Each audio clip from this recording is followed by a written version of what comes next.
വനംവകുപ്പ് ഉദ്യോഗസ്ഥർക്കെതിരെ ഭീഷണിയും അധിക്ഷേപവുമായി CPM നേതാവ് MM മണി. CPM നഗരംപാറ ഓഫീസിലേക്ക് നടത്തിയ മാർച്ച് ഉദ്ഘാടനം ചെയ്ത് സംസാരിക്കുന്നിടെയാണ് MM മണിയുടെ പ്രസ്താവന. അതുകൊണ്ട് ഫോറസ്റ്റുകാർ പോലീസുകാരുടെ ഫോറസ്റ്റും ചമയണ്ട.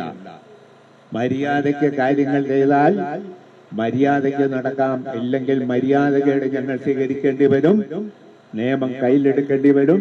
നിയമം കയ്യിലെടുക്കുമ്പോൾ നിയമം മാങ്ങാത്തല എന്നൊക്കെ പറഞ്ഞ് ഞങ്ങൾ നേരെ മെക്കെട്ട് കയറാൻ വന്നാൽ വരുന്നവരെ ഞങ്ങൾ നേരിടുമെന്ന് കരുതി യാതൊരു സംശയവുമില്ല. ഞാൻ പറയാം, ഇവിടെ ഇന്നെന്ന പുതിയ അധ്യായം BD സതീശൻ വന്നതിന്റെ ഉങ്കാണോ കാണിച്ചു തരാം. BD സതീശനോട് ഇരിക്കും, മനസ്സിലായില്ല? ഇനിയല്ല, ഞങ്ങൾ ഇവിടെ വഴിയെ നേരിടും. മലയോര കൃഷിക്കാരന് പാര പണി തോന്നാനാണ് എന്നും ആ പാരയും കൊണ്ടാണ് അവരുടെ പിന്മുറക്കാരനായ BD സതീശൻ ഇപ്പോ നമ്മളെ ഉമ്മാക്കി കാണിക്കാൻ വരുന്നു എന്ന കാര്യം ഞാൻ ഈ അവസരത്തിൽ പ്രത്യേകം ഓർമ്മപ്പെടുത്തുവാൻ